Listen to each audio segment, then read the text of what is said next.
Imagine a situation that would make the blood of even seasoned veterans run cold. July 1944.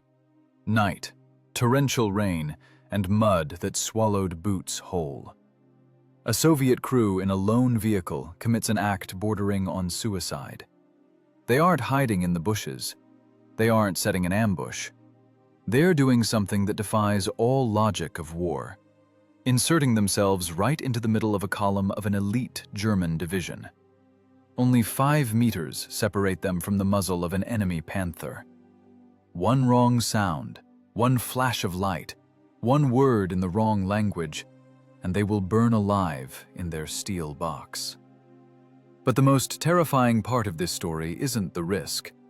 The most terrifying part is exactly how a school teacher turned commander forced the Germans to destroy their own comrades with their own hands. In official reports, this episode was described with just a single dry line, hiding details that would make anyone uneasy. How did 4 men drive an entire SS battalion insane, using only knowledge of a foreign language and a radio? July 1944. The Lviv salient. On the operational maps of the general staffs, this place was marked with thick red arrows indicating deep breakthroughs. But here on the ground, geography had narrowed to the size of a soaked, dirty mousetrap. For the crew of a lone T-34 85 with hull number 18, the war had ceased to be strategy. It had turned into the naked, ruthless arithmetic of survival, where all equations were solved with a minus sign. The ring was tightening around them. This wasn't a figure of speech. It was a physical sensation of pressure when you know that for every kilogram of your steel, the enemy has a ton.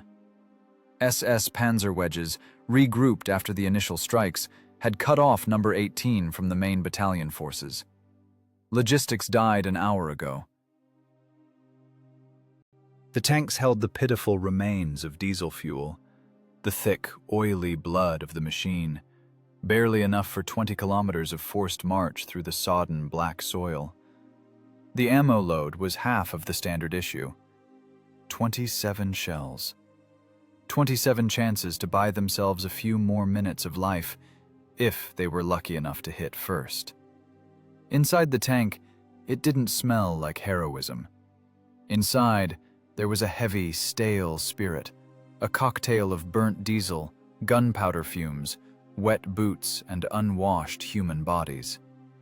This smell ate into pores, settled as an oily film on faces, and clogged lungs.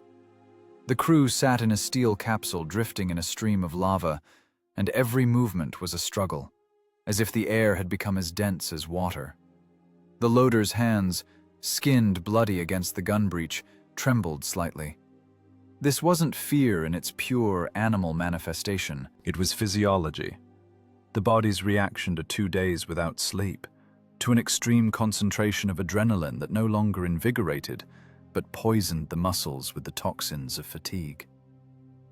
The tank commander, Senior Lieutenant Ignatiev, pressed the headphones of his helmet to his ears so hard his skin turned white.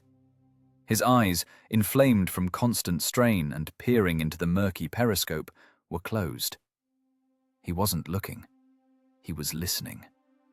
The 9R radio, temperamental and difficult to tune, was now their only umbilical cord connecting them to the world.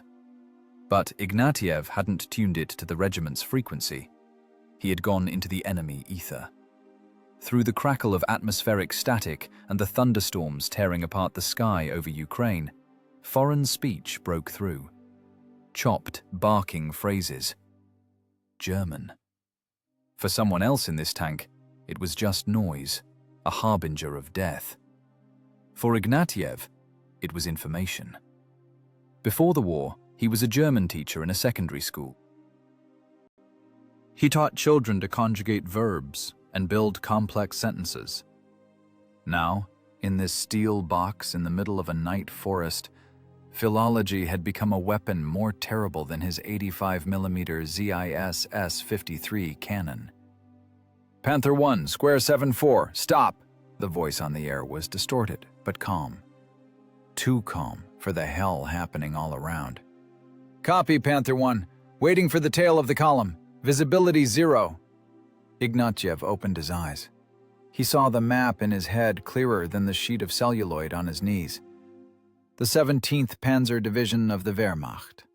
They were moving on a parallel course, literally 100 meters behind the tree line.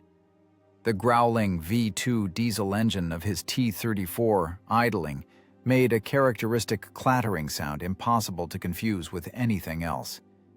Against the background of the noble, well-fed purr of the gasoline Maybach engines in the German Cats, the sound of the Soviet diesel was like a death sentence. It was the sound of an outsider, the sound of a target. Their only salvation was the thunder. The sky, as if taking pity, unleashed a rain of biblical proportions upon the earth, and peals of thunder drowned out everything, the clanking of tracks and the work of motors. "Comrade Commander!" The driver mechanic's voice cracked into a squeal over the intercom. His nerves were failing. "We need to tear out of here, while it's raining. We'll go through the forest, through the ravine, to our own. We'll slip through." The mechanic gripped the control levers so hard his knuckles turned white. He was ready right now to floor the fuel pedal, to force the multi-ton machine to roar and tear forward, breaking the undergrowth. The instinct of self-preservation screamed, "Run! Run while they haven't seen you. Run while the darkness hides your silhouette." "Belay that!" Ignatiev's voice sounded dry, emotionless, like the click of a bolt. "Stifle the hysterics." "We're going to die here!" The mechanic turned around, his face smeared with grease, twitching in a tick. "We have fuel, barely enough for a cat to cry over. If we run into a tiger head-on, we're finished. The armor won't hold." Ignatiev looked at him with a heavy, unblinking gaze. He knew the specs of his machine. He knew that the 90mm of frontal turret armor was an argument, but the 88mm of the German KWK-36 cannon would punch through that argument at a distance of 1.5 kilometers. And here, in the forest, the distances were point blank. 10 meters.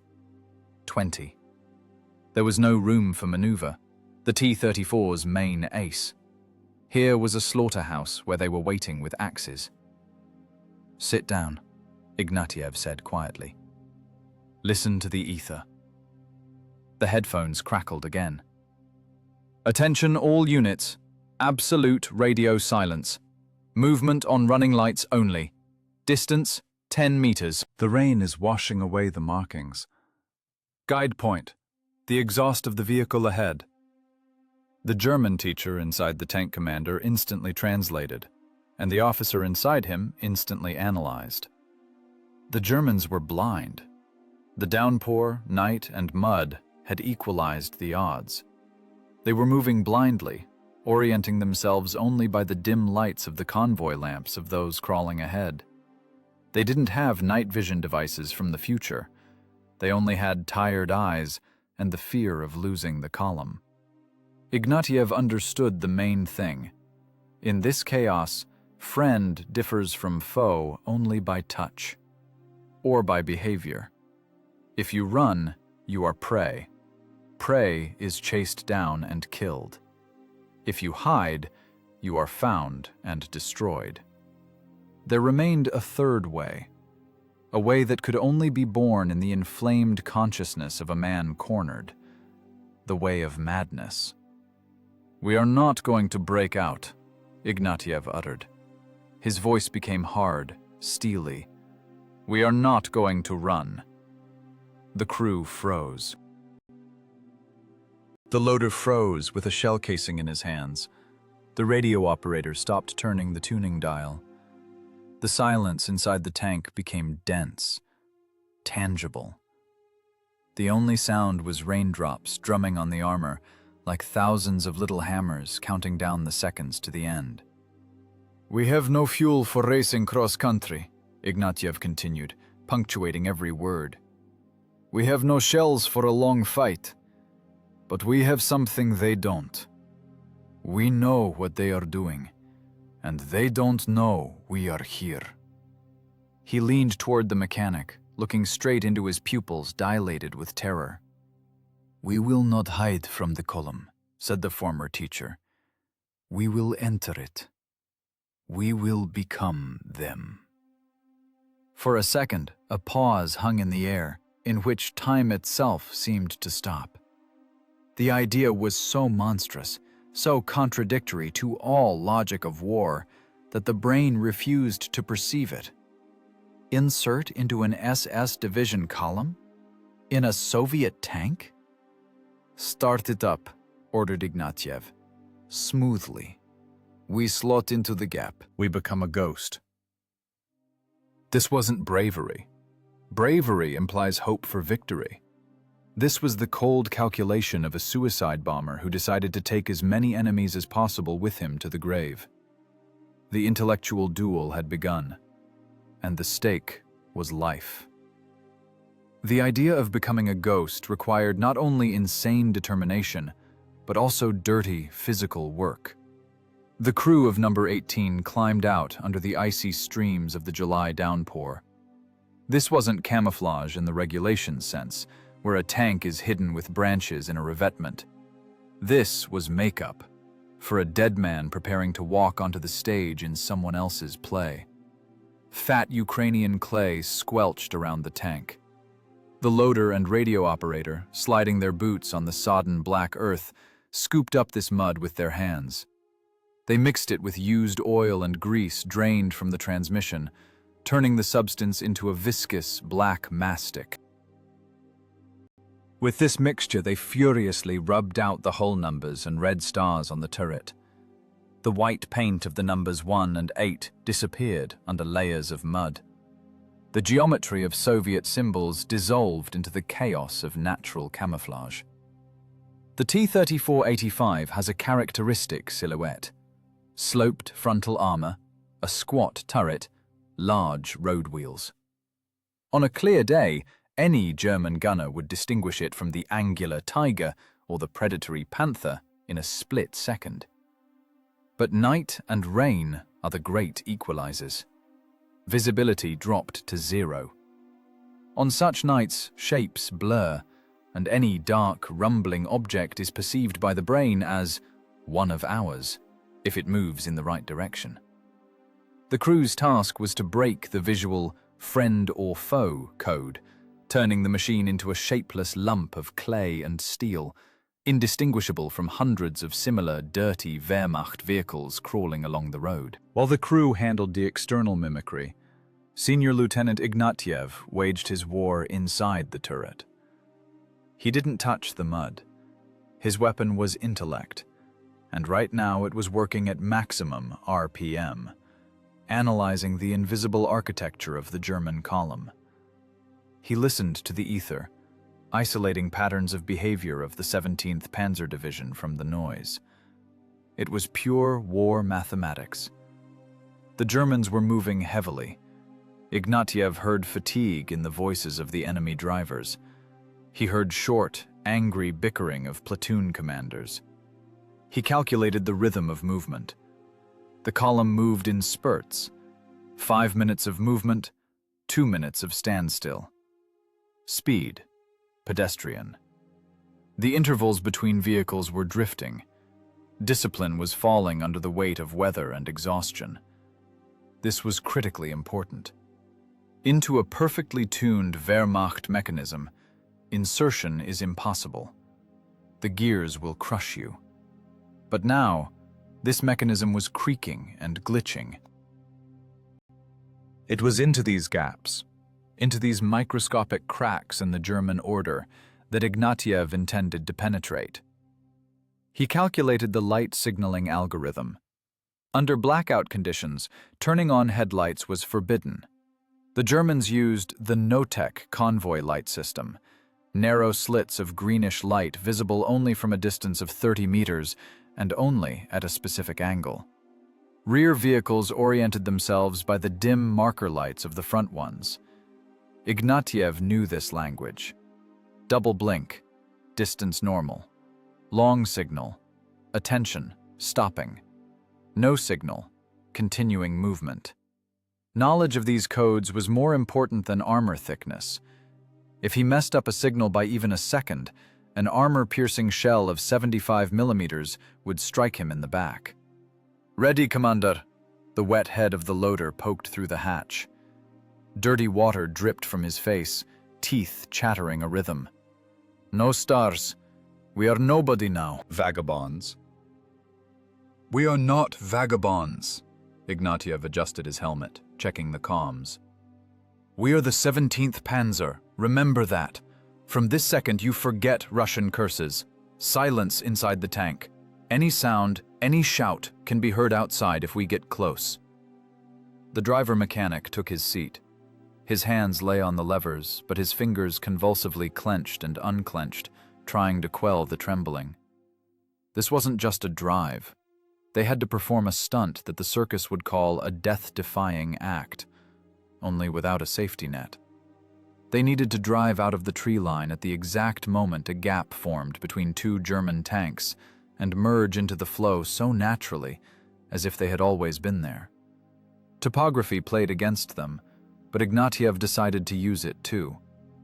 The road at this spot made a sharp turn, bypassing a swampy ravine. On a turn, tracked vehicles inevitably slow down, and the distance between machines breaks. That was the entry point. A geometric trap that the teacher turned into a chance. "Engine to low revs," commanded Ignatiev.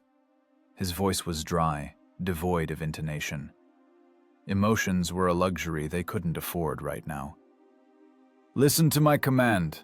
Guide point, sound. As soon as you hear the rumble on the right die down, full throttle. A dash of 10 meters, 90-degree turn to the right, and immediately drop the throttle. We must fall into the tracks." The crew was silent. Heavy electric tension hung inside the tank. The air seemed electrified. Everyone understood. Right now, they were voluntarily sticking their head into a lion's mouth, counting on the lion being full and sleepy. It was a psychological game where the stake was life. The Germans, confident in their superiority, did not expect impudence. They looked for ambushes in bushes. They feared artillery, but none of them could imagine that the enemy would be at arm's length in the same formation. The camouflage was complete. The tank was no longer a combat machine of the Red Army.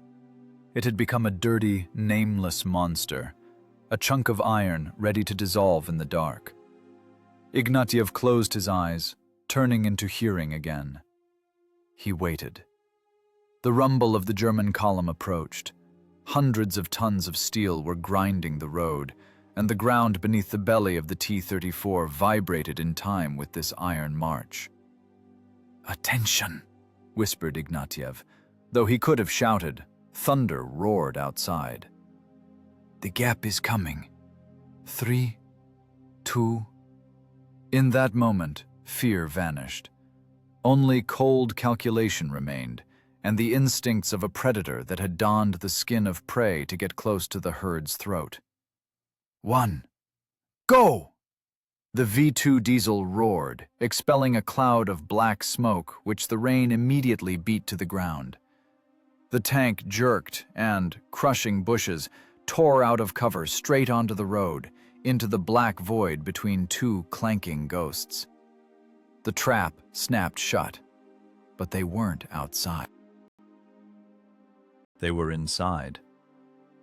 The clanking of tracks on gravel sounded like a gunshot. 27 tons of Soviet steel rudely slammed into the German order, violating the ideal geometry of the march. The driver mechanic, wet with sweat despite the night chill, filigreed the inertia. He didn't brake sharply so as not to betray himself with a jerk. He let the machine roll into the rut, softly equalizing speed with the silhouette ahead. Now they were part of the chain. Outside, the storm raged. This was the only thing saving them from instant destruction. The acoustics of war are merciless. German Panthers and Tigers were equipped with gasoline Maybach engines. Their sound is a low, steady hum, full and powerful. The Soviet V2 diesel works differently. It knocks. It clatters with valves. It emits a characteristic clicking rumble that any experienced listener recognizes from a kilometer away. If not for the thunder rolling over the forest every 10 seconds, they would have been shot point blank the moment they drove onto the embankment. But nature played for the crew of number 18. Another lightning strike tore the sky, and under the cover of this crash, the diesel got lost, dissolved in the general noise of the elements. Inside the tank, silence stood, dense as cotton wool. The crew was afraid to breathe. Through the viewing slits and murky periscope, they saw something that made their blood run cold. Ahead, just 5 meters away, loomed the rear of a German Panther. It was enormous. Through the veil of rain, the dim blue lights of its convoy lamps broke through. The distance to death could be measured by the length of a gun barrel. The exhaust fumes of the German were sucked into the T-34's ventilation. The crew inhaled the smell of enemy gasoline, and this smell was nauseatingly sweet. Ignatiev sat in the commander's cupola, turned into a statue. His eyes, accustomed to the darkness, scanned the rearview mirrors. There, behind, another shadow was looming. The rear guard tank of the column. It followed track for track, and its powerful cannon looked straight into the back of the 18th's head. "Steady," Ignatiev's voice in the intercom sounded hollow, as if from underground. "Keep distance. Don't lag. Don't run up. We are a shadow." Suddenly, the rearview mirror was blinded by a flash. The rear German tank blinked its headlight. Once. Short. Sharp. Inside the T-34, time compressed to a dot. The mechanic twitched, his hand automatically reaching for the turn lever. It's a reflex. You are discovered. Fight or flight. "Stand fast!" barked Ignatiev, overriding the noise of blood in his ears. "Hands in place!" The light from behind blinked again. Longer this time. This wasn't just a signal. It was a question. A demand for identification. The German commander of the rear vehicle noticed something strange. Perhaps the silhouette of the turret seemed unfamiliar, or the diesel exhaust, despite the rain, seemed too black. Or simply the intuition of an experienced wolf sensing an outsider in the pack kicked in. Nerves stretched tight like strings before snapping. The loader, pale as a sheet, already grabbed the gun breech, ready to load an armor-piercing shell. "Belay that," hissed Ignatiev. "It's a comms check." He knew this code. He had studied it, listening to the ether and watching the road from cover. A single blink, a tension, a repeated long one, confirms status. If they stayed silent, the German would strike without warning. If they started turning the turret, he would strike even faster. They needed the right answer. An answer in the enemy's language, but spoken with light. Ignatiev found the toggle switch for the running lights. His hand didn't tremble. The trembling remained somewhere deep inside, in a stomach twisted by spasm. His fingers worked precisely, like a mechanism. Click, click. 2 short blinks with the rear marker. A pause of a second, another short one. This meant order, engine acting up, keeping distance. Seconds flowed like thick tar. Ignatiev stared into the mirror without blinking. If a muzzle flash erupted behind the trailing tank now, they wouldn't even have time to hear the explosion. The shell would punch through the engine compartment, the engine would flare up, and they would burn alive in this steel box. The German tank did not fire. The flash of its headlight went out. It slowed down slightly, increasing the distance, as if giving the malfunctioning comrade more room. He believed it. "Exhale," commanded Ignatiev. Took us for their own. Sweat-flooded eyes stung the skin. tunics stuck to backs. This wasn't combat in the usual sense. Bullets didn't whistle here, mines didn't explode. It was torture by silence and proximity. The crew felt like sappers dismantling the fuse of an unfamiliar bomb in total darkness by touch. One wrong movement with the lever, one extra rev of the engine, one accidental clank of a track, and detonation would be instantaneous. The tank continued moving.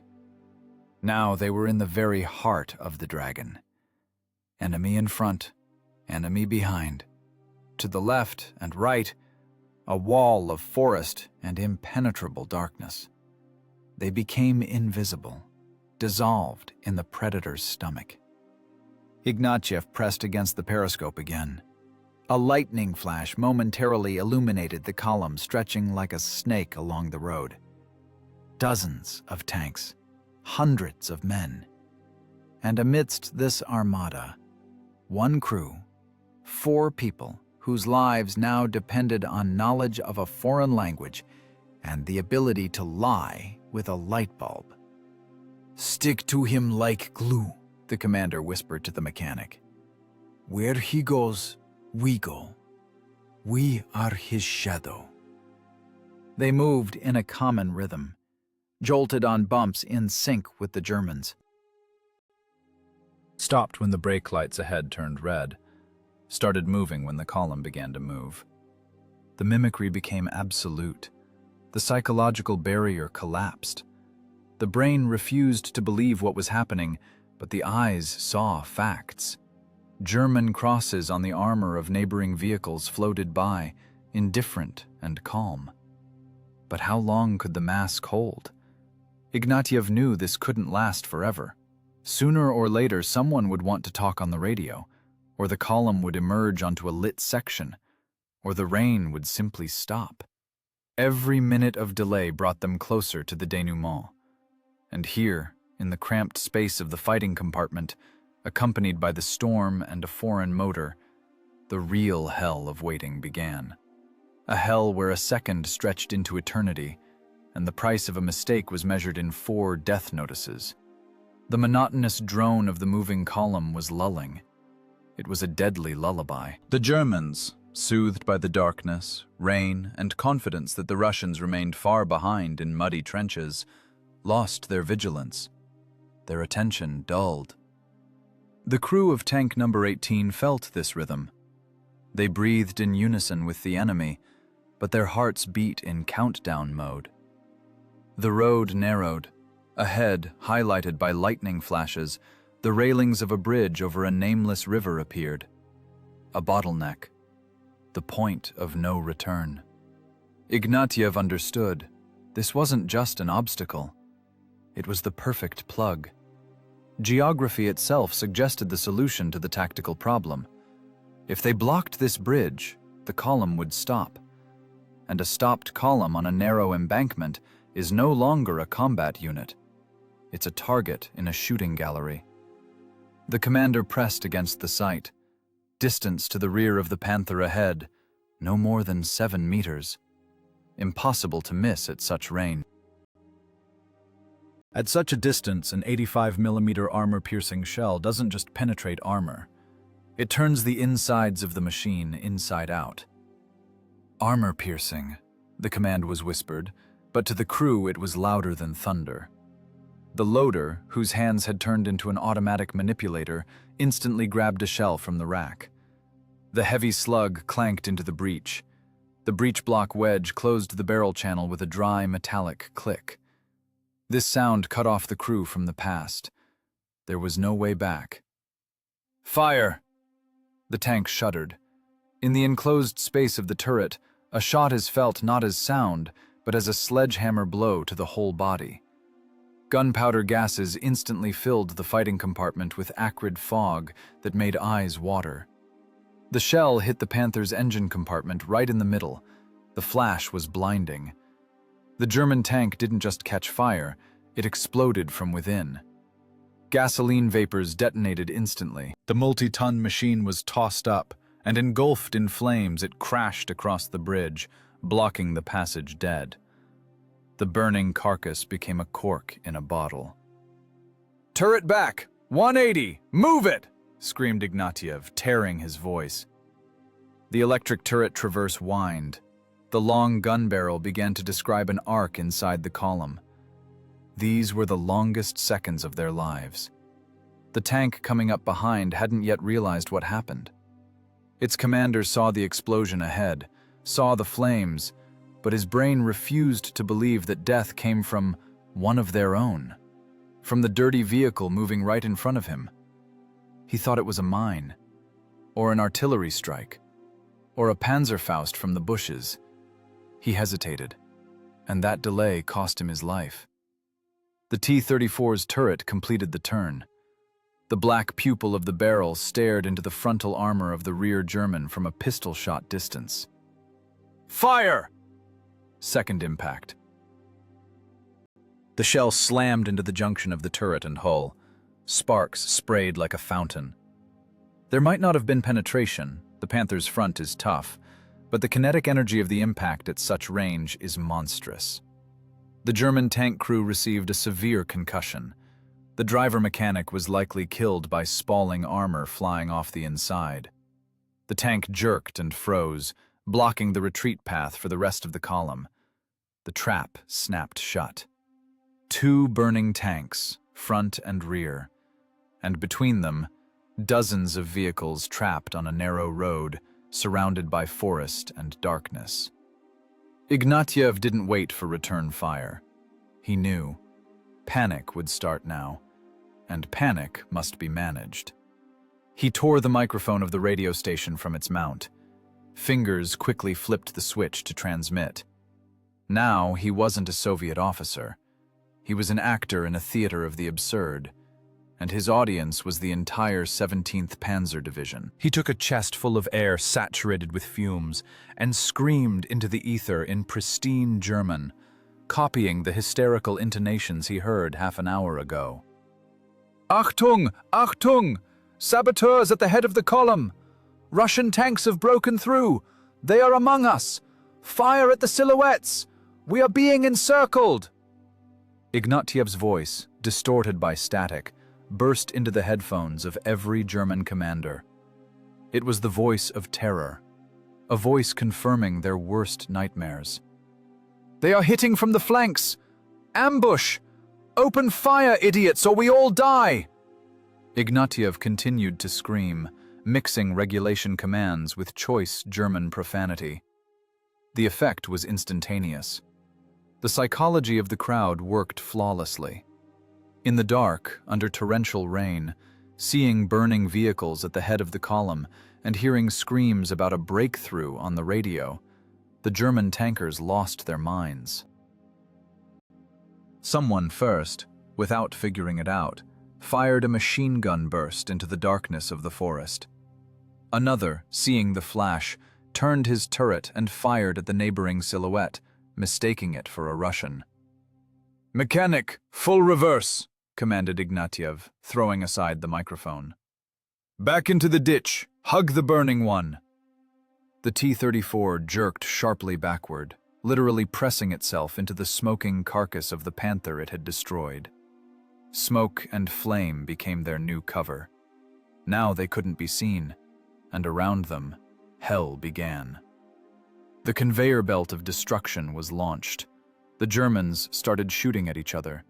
Tracers tore the night sky, shells ricocheted off armor, flying into the forest. Chaos, conducted by a single German teacher, covered the division completely. War ceased to be tactics. It turned into a slaughter in a locked room with the lights off. And in the center of this slaughter, lurking in the shadow of its own victim, sat the crew of number 18, watching the enemy devour itself. The ether exploded. What started as panic instantly grew into an uncontrollable chain reaction of destruction. The German military machine, famous for its order and discipline, now resembled an epileptic in a seizure. Screams in Ignatiev's headphones merged into one continuous wail of horror and rage. No one requested passwords anymore. No one observed radio silence. The instinct of self-preservation eclipsed the regulations. On the narrow embankment, squeezed between the forest and the river, madness was unfolding.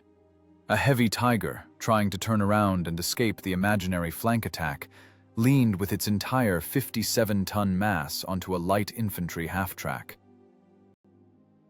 The sound of crushing metal drowned in the general roar, but Ignatiev saw through the periscope how the giant's tracks ground the wheeled vehicle into a shapeless pancake. Infantry, scattered along the roadsides, dashed about under the crossfire of their own machine guns. Tracer bursts sliced the night with green and red dotted lines, weaving into a deadly net. The Germans fired at everything that moved, into the shadows, into the bushes, into neighboring tanks. "Mechanic, forward! Slow speed!" commanded Ignatiev. Tank number 18, hidden by clouds of greasy black smoke from the burning Panther, crawled out of its cover. The smoke was their ally, their cloak of invisibility. But they couldn't sit in it for long. The fire could spread to their transmission. They had to hit. To the left, in the ditch, a Stug assault gun was spinning its tracks. Its crew, in panic, tried to catch the invisible enemy in their sights. They exposed their flank. A perfect target. "High explosive! At the running gear!" shouted the commander. The loader, working on pure reflex, slammed the shell home. Shot. The HE shell tore the track and ripped apart the idler wheel of the self-propelled gun. The Stug jerked and froze, helplessly rotating its casemate. The crew began to bail out, but immediately fell under fire from their own machine gun nest, which mistook them for Soviet landing troops. "Next!" Ignatiev spun the periscope, searching for targets. Ahead, trying to bypass the jam, a half-track tractor with an anti-aircraft mount jumped out. A quad 20mm cannon, a terrible weapon against infantry and light armor. Now it was firing into the sky, into nowhere, simply out of fear. "Machine gun!" commanded Ignatiev. The radio operator gunner, sitting to the right of the mechanic, pressed the trigger. The Bow DT machine gun hammered into his shoulder. A long burst stitched the cab of the tractor. Glass shattered, the vehicle swerved, and overturning, fell from the embankment into the dark water of the river. And then they got hit. It wasn't a penetration, it was a ricochet. A stray shell, fired by someone from the tail of the column at random, grazed the cast turret of the T-34. The impact was of such force that it seemed the tank was tossed into the air. Inside the turret, it was as if someone struck the Tsar bell. They didn't hear the sound. They felt it with their entire skeletons. Scale, dust, and small nuts rained down from the ceiling. "Report!" yelled Ignatiev, feeling something warm flowing from his nose. Blood. "Normal!" the loader responded, spitting out dust. But the mechanic was silent. The tank stopped. The engine continued to run, but the machine didn't move. "Misha!" Ignatiev kicked the back of the driver's seat with his boot. The driver sat with his helmet buried in the periscope. Dark streams flowed down his neck from under the helmet. Blood was coming from his ears. Severe concussion. His eardrums had likely burst from the pressure drop upon impact. He was conscious, but his vestibular system had failed. The world had turned upside down for him and was spinning like a top. His hands slipped off the levers. "Misha, damn it!" Ignatiev leaned down, grabbed the mechanic by the shoulder and shook him sharply. "Don't sleep! The levers! Pull the levers or we burn!" The driver raised his head. His eyes were cloudy, unfocused. He heard nothing, but he read the order on the commander's lips. Or maybe his body simply remembered what to do to survive. His hands, trembling and weak, laid back onto the cold steel of the steering levers. He pulled the left one toward himself. The tank, roaring, jerked and crawled. The mechanic drove the machine on autopilot, through pain, through nausea, threw a bloody fog in his eyes. Ignatiev returned to the panorama. A lightning flash snatched a silhouette from the darkness that made his heart skip a beat. In the center of the jam, surrounded by guards, stood a heavy Hanomag communications half-track with a frame antenna. The command vehicle. The brain and nerve center of this armored organism. It couldn't be destroyed with the cannon. The firing sector was blocked by the hull of a disabled Tiger. Attempting a maneuver would expose their flank to the fire of a dozen barrels, but leaving it intact meant giving the Germans a chance to restore control. As soon as the panic settled, they would realize the enemy was just one tank, and then the 18th would turn into a colander. Ignatiev grabbed the microphone. His hand didn't tremble. It was as steady as stone. A devilish combination formed in his head. If he couldn't reach them with his own shell, let their own reach them. He switched the radio to the artillery cooperation frequency he had listened in on an hour ago. "Weser, I am Panther 1, he screamed into the ether, imitating the voice of a German spotter choking with terror. Russians have broken through to square 7-4. I see a concentration of infantry and tanks. They are attacking the HQ. Panther 1, give exact coordinates. The distant, anxious voice of an artillery officer responded. Ignatiev looked at the map imprinted in his memory and shifted his gaze to the command half-track. It stood exactly in the middle of the bridge. Square 7-4, Snail 5, right on the road. He dictated the coordinates of the German headquarters. Rapid fire, urgent. They are breaking through right now. Copy that. Salvo. Seconds of waiting seemed like years. Ignatiev saw a German officer lean out of the hatch of the command Hanomag, trying to restore order, waving a pistol. He was shouting something, pointing soldiers toward the forest. He didn't know his sentence had already been signed. Signed by his own artillery, on the tip of a Russian teacher, sitting 50 meters away from him. The whistle of 105mm howitzer shells drowned out the noise of rain and battle. The first explosion fell short, raising a pillar of mud and water.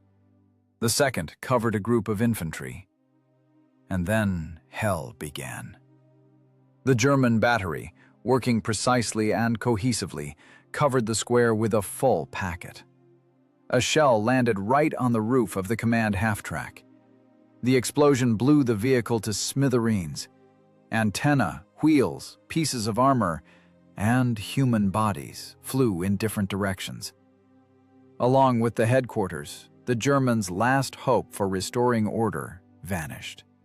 "Back!" yelled Ignatiev, seeing a wall of fire and earth rising before them. "Full reverse! Into the ravine!" The mechanic yanked the levers. The T-34, clanking its tracks, backed away from the epicenter of the explosions, rolling backward into the saving darkness of the hollow. They were leaving.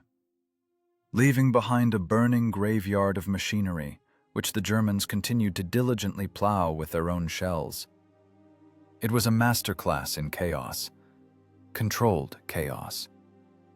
Dawn over the Lviv salient did not come as a deliverance. It arrived slowly, gray and dirty, as if nature itself was ashamed to illuminate what had happened that night on the narrow isthmus by the bridge. The rain stopped, leaving behind only a heavy, sticky dampness that penetrated under clothes and mixed with cold sweat.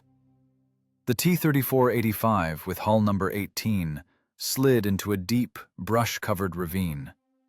Tracks clogged with wet clay slid on the slope, but the machine stubbornly clawed at the soil, moving further away from the road, from the line of fire, from the place that in 1 hour had turned from a transport artery into a graveyard of steel.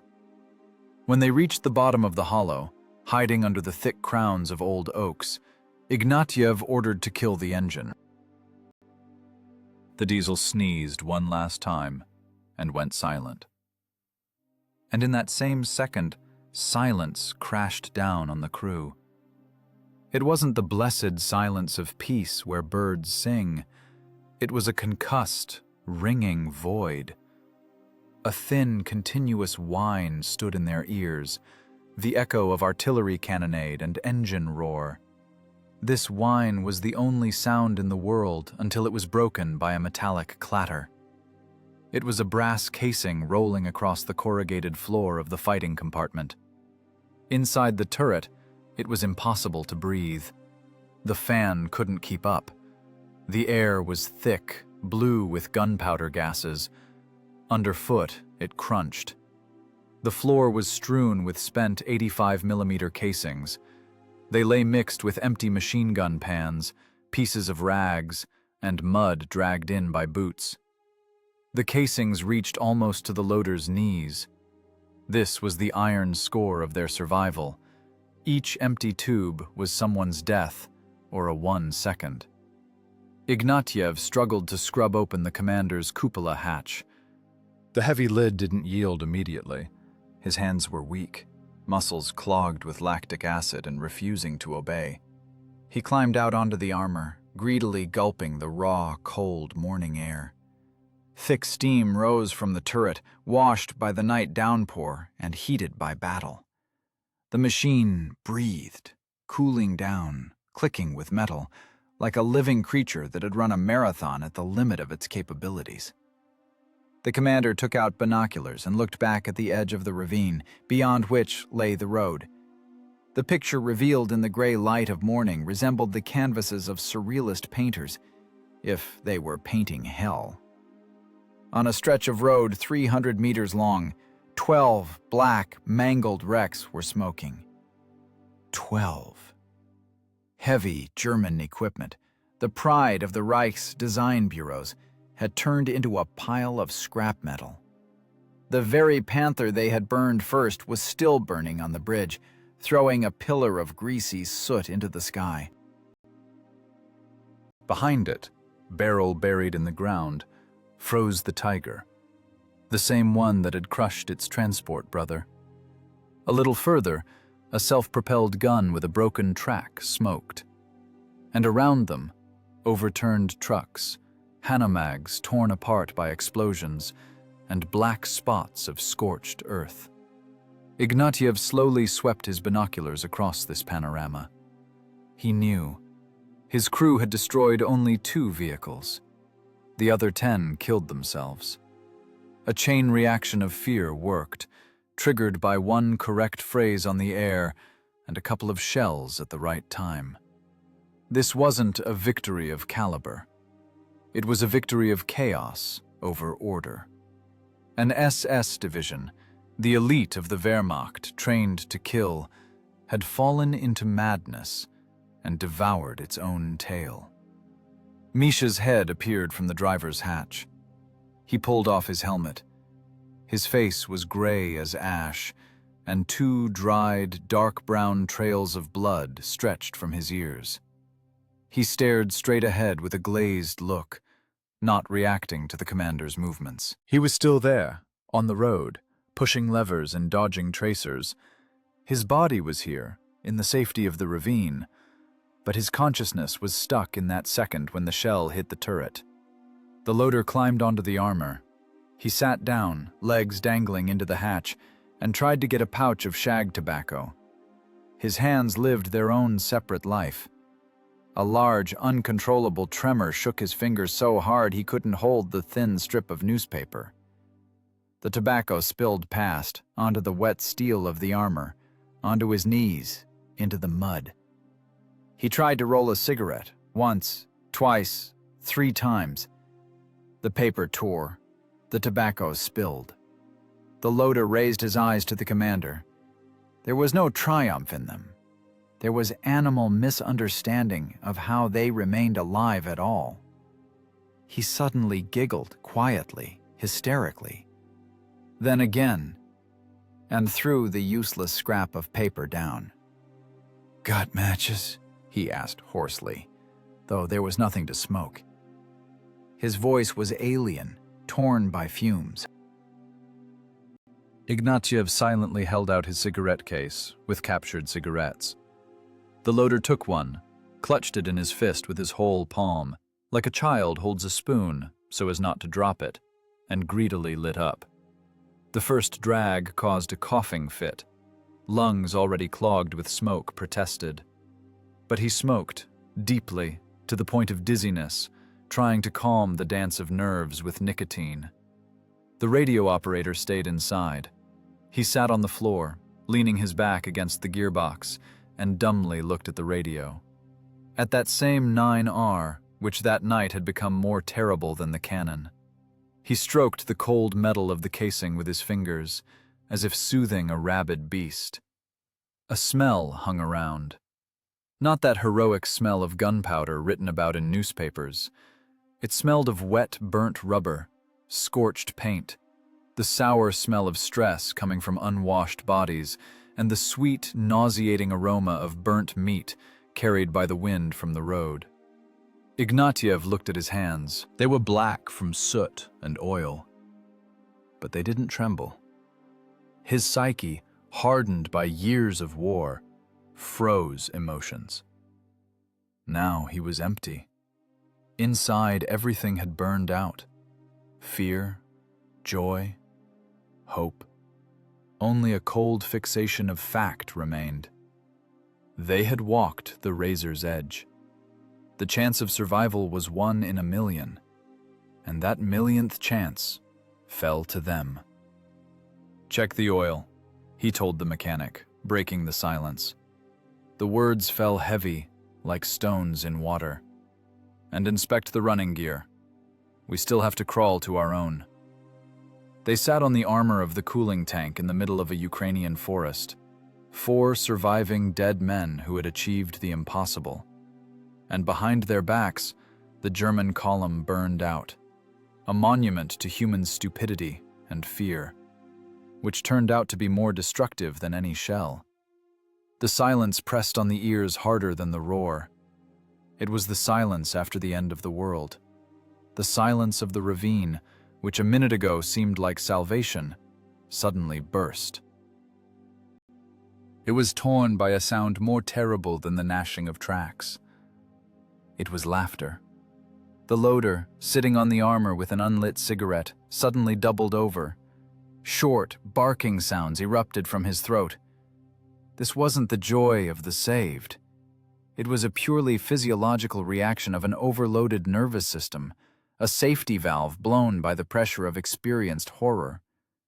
He laughed, looking at his shaking hands, and tears flowed down his dirty cheeks, cutting light furrows in the soot. He laughed at the absurdity of being alive, at the fact that 20 minutes ago he breathed the same air as SS soldiers, and they took him for one of their own. The radio operator, having climbed out of the hatch, looked at his comrade with fright. It seemed to him that he had gone crazy. But Ignatiev knew.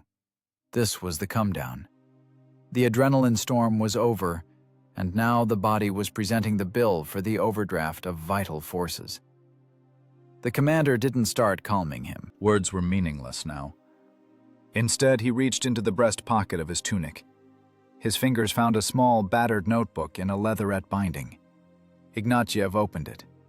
The pages were swollen with moisture, ink blurred in violet spots in places. On the spread, densely written in pencil, were columns of numbers and German phrases. Communication frequencies, call signs, Panther, Wolf, Adler. Light signal codes, long, short, stop, too short, friend. Ignatiev looked at this piece of cheap paper and felt a chill run down his spine. This was more terrifying than the sight of a knocked-out tank. The realization that this notebook, filled with a teacher's observations, turned out to be deadlier than their entire ammo load, washed over him in a heavy wave. 85 millimeters of steel and explosives can destroy one tank. Knowledge of the enemy's language and psychology destroyed a company. He ran his finger along the line. Achtung! Feind! Attention, enemy. One word. Just one word, spoken with the right intonation at the right second, turned disciplined killers into a herd of terrified animals. They walked the razor's edge.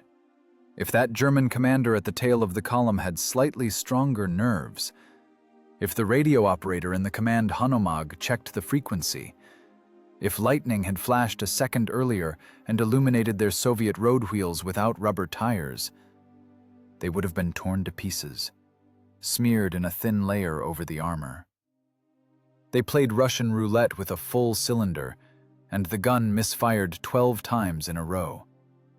Ignatiev snapped the notebook shut and hid it back, closer to his heart. It was his secret weapon, but he knew such a trick wouldn't work a second time. The limit of luck was exhausted to the bottom. "Stop the hysterics!" Ignatiev's voice sounded sharp, like the crack of a whip. The loader choked on laughter, turning into a cough. He raised eyes full of madness to the commander. "Ramrod to me!" commanded Ignatiev, jumping to the ground. "Clean the barrel! Move!" It was the only way to return people to reality. Make them work. Heavy, mindless physical labor cures the psyche better than any medicine. It switches the brain from experiencing death mode to task execution mode. The crew stirred. The commander's order, ingrained in the subcortex over years of war, worked like a reflex. The loader and radio operator, stumbling, dragged the long, segmented brush for cleaning the gun, the ramrod. It was a heavy bar with rags wound on the end. Ignatiev personally took part. They drove the ramrod into the still warm maw of the cannon. 1, 2, heave! He commanded, leaning on the pole. Forward, back. Forward, back. Monotonous movements, muscles strained, driving the remnants of fear out of the body. Black, oily sludge flowed from the breach, carbon fouling. A mixture of gunpowder soot and gun oil. The tank spat out the dirt of war, cleansing itself from the inside. With every thrust of the ramrod, reason returned to the men. The hysterical glint in the loader's eyes faded, replaced by habitual fatigue. Hands stopped trembling, gaining firmness. They were just cleaning a weapon.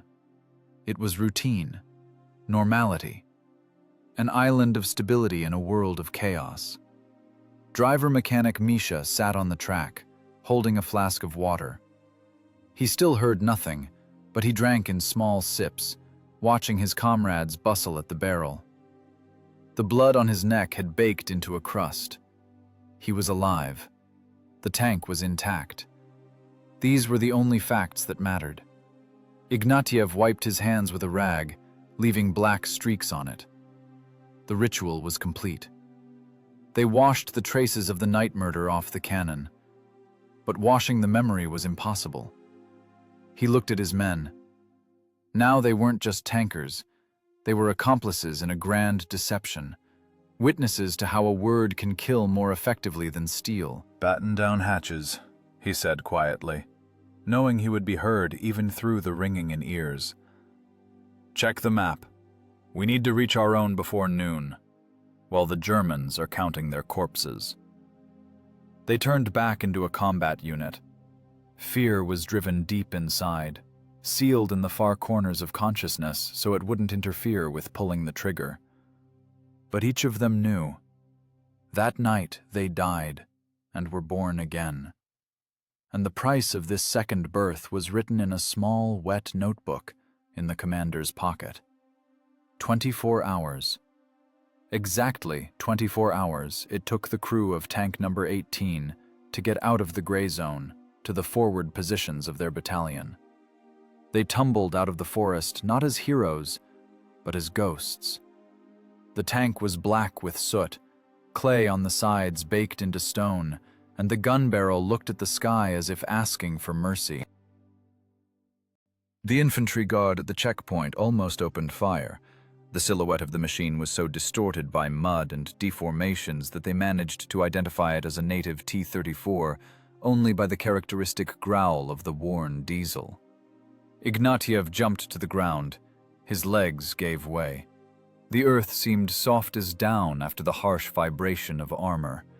He staggered. His face, turned into a mask of oil and dust, was crossed only by white stripes around the eyes, traces of helmet goggles.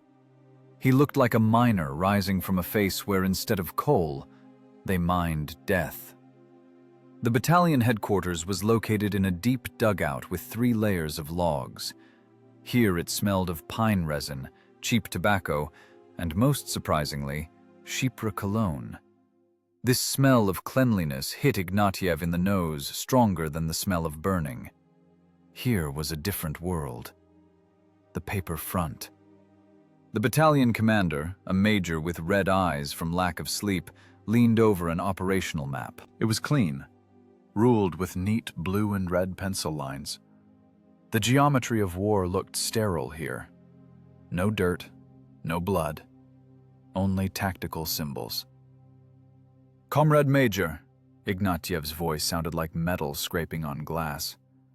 "Commander of Tank Number 18, Senior Lieutenant Ignatiev, reporting." The major raised his head. His gaze slid over the figure of the tanker with squeamishness and surprise. Staff officers sitting at tables with telephones fell silent. The contrast between the ironed tunics of the staff and Ignatiev's sweat-soaked, stinking rag of a uniform was monstrous. "Alive?" was all the battalion commander asked. "We wrote you off as irrecoverable losses. Wrote off the machine." "Alive. Machine operational. Crew intact. Mechanic concussed, but in the ranks." "Report. Where were you? Why were there no comms?" Ignatiev walked to the table. A dirty finger left a greasy black print on the clean celluloid of the map, right on the spot where that very bridge was marked. "Square 7-4. Ambush. Enemy column destroyed. 12 units of equipment. Of them 2 heavy Tiger tanks, 3 Panthers, the rest APCs and self-propelled guns. Movement of the 17th Panzer Division on this sector halted." Silence hung in the dugout. Heavy, incredulous.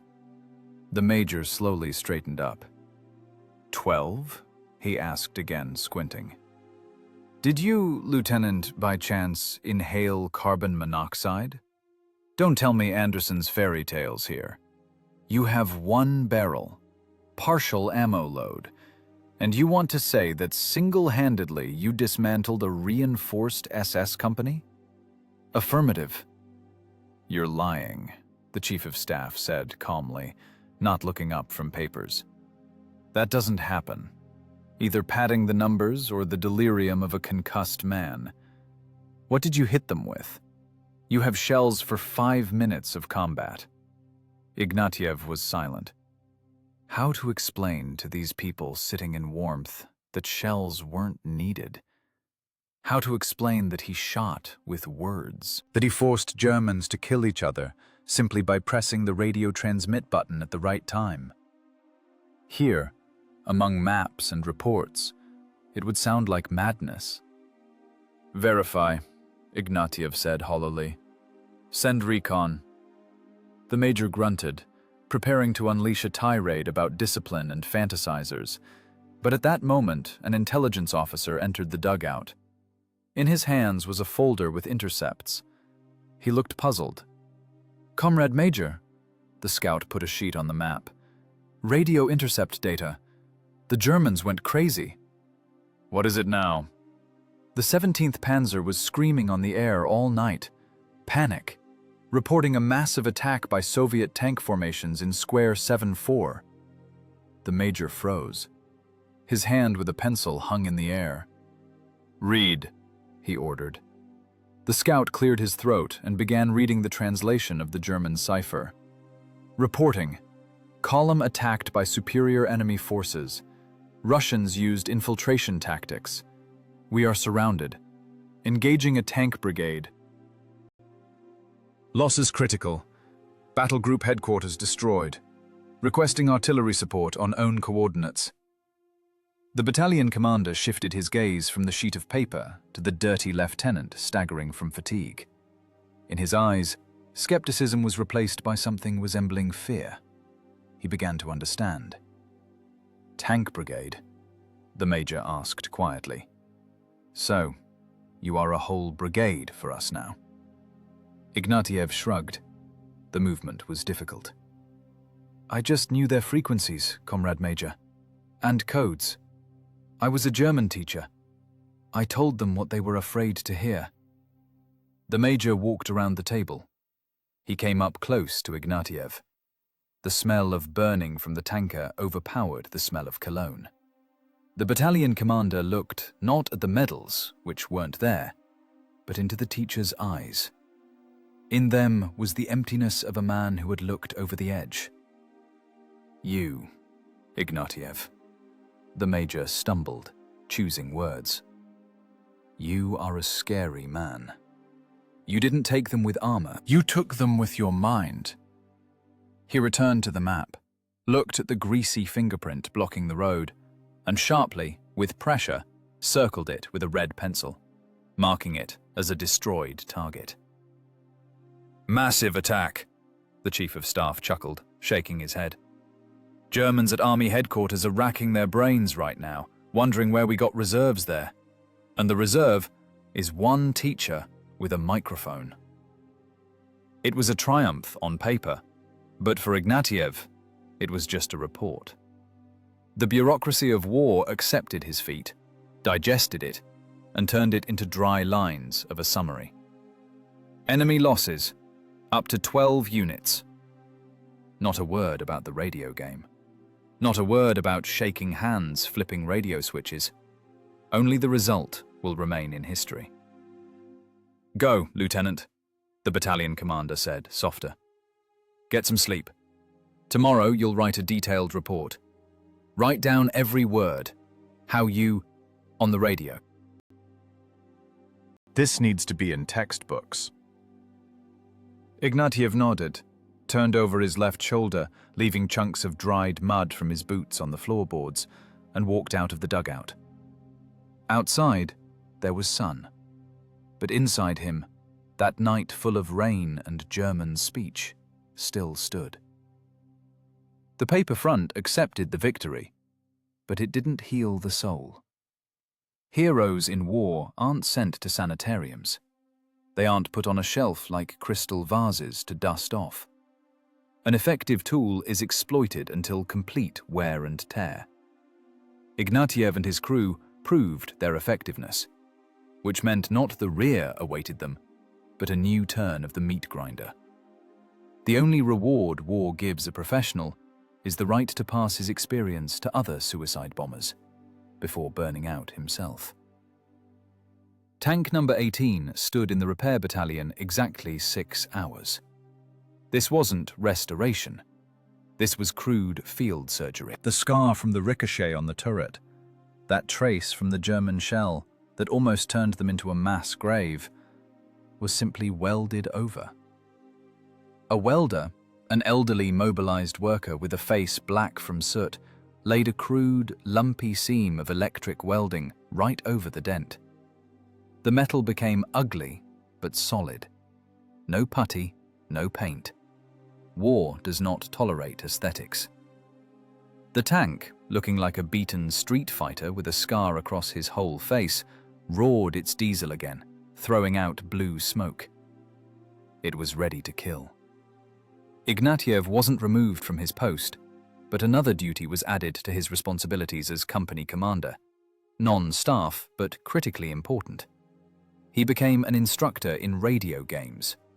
Right there, on the front line, to the accompaniment of distant explosions, he gathered replacement crew commanders around him, young lieutenants just out of schools, whose uniforms still smelled of the warehouse and whose eyes read romantic nonsense about feats.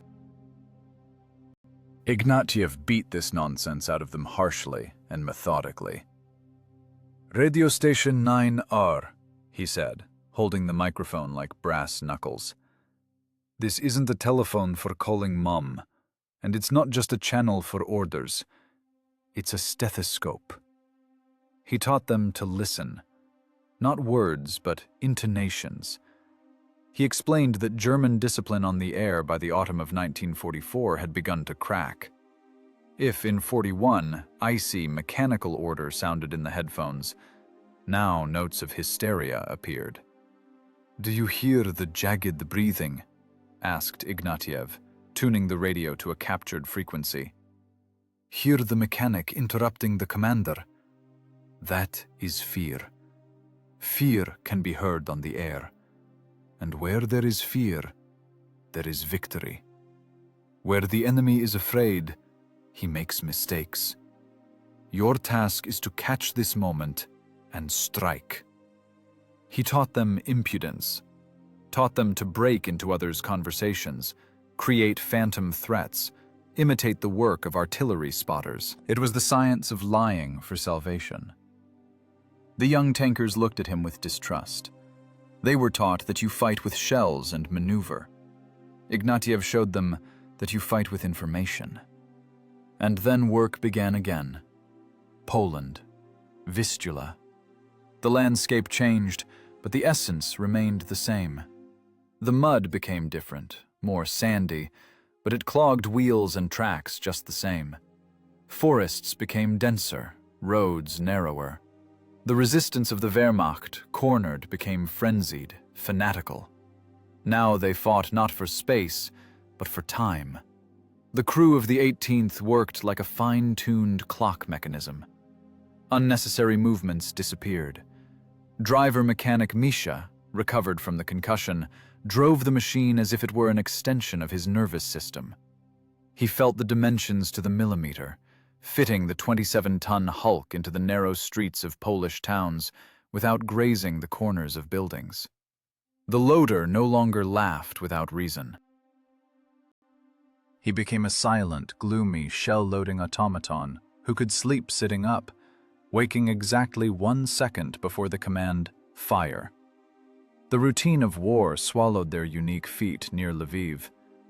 What then seemed a miracle, passing inside an enemy column, now became just one of the tactical tricks. Ignatiev used it again, but not on such a scale. In one battle near Warsaw, when their platoon ran into a camouflaged battery of anti-tank PaK-40 guns, Ignatiev put on headphones again. He didn't charge headlong. He found the frequency of the German infantry cover, half a minute of listening, understanding who was senior, and a short, angry phrase in German.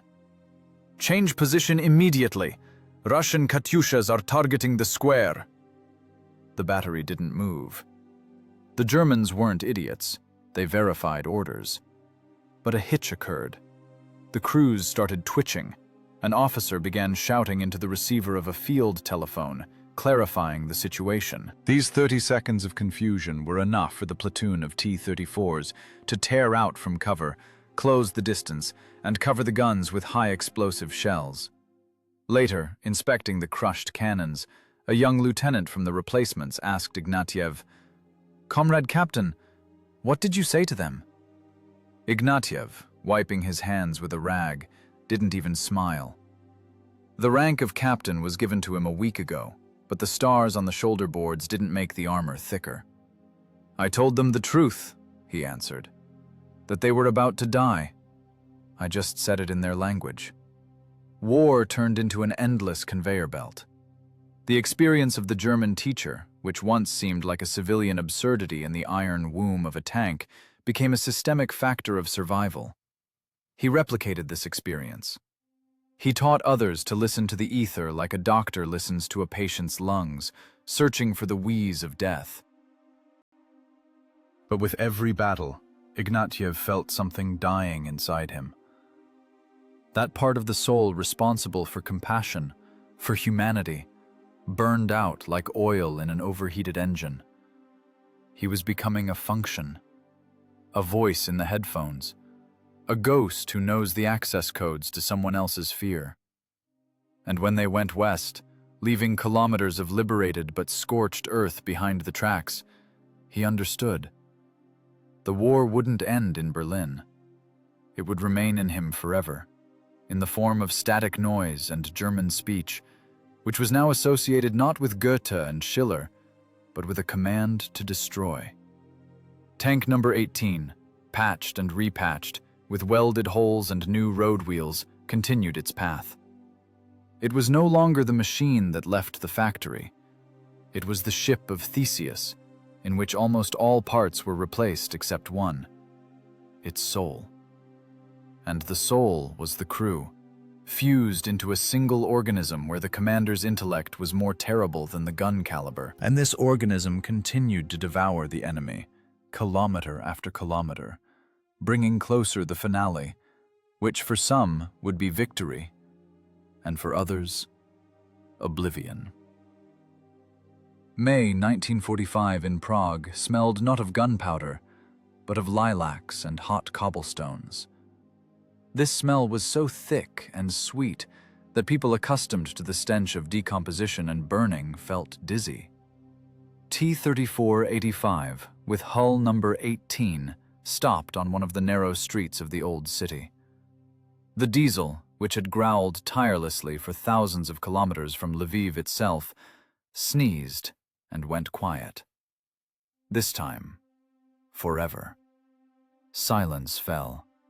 Not an operational pause, not a lull before artillery prep, but real, deep peace of the world, in which the ringing of a tram and the laughter of a girl on the sidewalk could be heard. The crew climbed out of the hatches slowly, as if not believing that the air no longer needed to be divided into gulps between dashes. Their tunics, salted with sweat to white streaks, had faded almost to whiteness. Faces with oil soot eaten into pores acting as a second skin looked older than their years by a whole lifetime. Driver-mechanic Misha, whose ears still heard high frequencies poorly after that concussion, stroked the armor of the tank with his palm. He was saying goodbye. They understood. Here their paths diverged. The steel capsule, which was their home, fortress, and coffin, had fulfilled its function. The war was over. Began that which for a military man is sometimes more terrible than battle: oblivion. In official reports and multi-volume histories of the Great Patriotic War, the episode near Lviv shrank to one dry clerical line. During the offensive operation, a tank platoon organized a successful ambush, as a result of which the enemy lost up to 12 units of combat equipment. Not a word about the radio game. Not a word about the German teacher who forced an elite SS division to destroy itself with his voice. Not a word about trembling hands flipping the switches of a 9R radio in a stormy night. History doesn't love details. It loves scale. An intellectual duel won on the brink of madness didn't fit into standard schemes of describing heroism. Rams, burning crews, throwing oneself on an embrasure were needed there. But cunning, linguistics, and psychology remained in folders marked secret in intelligence archives, covered with the dust of decades. Unique experience that saved hundreds of lives dissolved in the mass of general triumph. Ignatiev returned home. He took off his captain's shoulder boards, hung the tunic with medals in the closet, and never put it on again. He put on a worn jacket again. He returned to school. On the 1st of September 1945, he walked into the classroom. The same desks, the same blackboard, the same smell of chalk and wet rag. Only the children were different. Their eyes were too adult. He took a piece of chalk. Fingers accustomed to gripping a microphone and a pistol broke the fragile limestone at first. He had to relearn the motor skills of peaceful life. He wrote on the board, Die deutsche Sprache, the German language. A tense silence hung in the class. For these children, the German language was the language of the enemy, the language of those who burned their homes, killed fathers, bombed cities. They looked at the teacher with misunderstanding, almost with hostility. Why learn the bark of murderers?